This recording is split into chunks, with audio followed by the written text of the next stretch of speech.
Vanessa N, je suis responsable du département de bâtiment exploitation. Je travaille pour le MUSEM depuis 11 ans maintenant. Alors là, nous nous trouvons dans le Fort Saint-Jean, à l'entrée de la passe de Marseille, il y a 3600 ans. Les premières populations qui investissent Marseille viennent s'installer et s'installent de ce côté-là du port parce que c'est là qu'il fait beau, parce qu'on est dans une calanque au sud, donc abrité du Mistral et face au soleil. Le Fort Saint-Jean s'est constitué au gré de son histoire.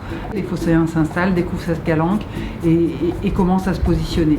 Et puis ensuite, la principale implantation, elle vient d'un ordre religieux qui va se transformer en ordre militaire. C'est l'ordre Saint-Jean des Hospitaliers qui vient s'implanter, qui construit une chapelle dont on a encore une partie en vestige. Donc le plus vieux monument qu'on trouve aujourd'hui dans le Fort Saint-Jean, c'est le cœur de la chapelle de Saint-Jean des Hospitaliers. Au moment des croisades, c'est le lieu vers lequel on part conquérir ou reconquérir les Terres Saintes.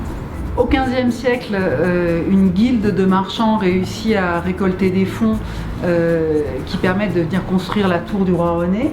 Mais ce qu'on sait, c'est qu'une partie des remparts a commencé à être créée, mais c'est réellement au XVIIe et XVIIIe siècle, avec Clairville, le chevalier de Clairville et Vauban, qu'est constitué à part entière le fort. C'est une double décision, c'est à la fois la décision de venir créer une forteresse qui vient protéger la ville de ses éventuels assaillants, mais c'est aussi une manière de venir mettre un pied dans la ville de Marseille et de montrer le pouvoir royal à Marseille. Donc la petite histoire raconte qu'au XVIIe, les canons qui étaient censés venir défendre la ville de Marseille étaient très souvent, contre d'éventuels envahisseurs, étaient très souvent tournés vers la ville de Marseille et vers les habitants, justement pour défendre le pouvoir royal par rapport à cette ville insurrectionnelle.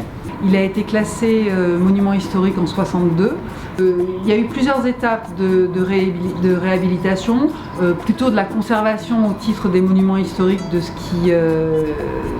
qui existait encore, jusqu'en 95, et puis ensuite, au moment de la décision de la construction du MUSEM à Marseille et donc de son implantation partielle dans le monument historique, là, un gros chantier de restauration de monuments historiques, un gros chantier d'aménagement paysager, parce qu'on est dans un lieu qui n'était pas du tout conçu pour être accessible au public, on est dans un fort militaire, donc au contraire, on est là pour se protéger de ceux qui veulent y entrer. Et puis ensuite, un chantier d'aménagement seconde œuvre, parce qu'une fois qu'on a restauré les bâtiments au titre des monuments historiques, il faut bien les faire vivre, donc, et en faire un musée dans lequel on expose des collections.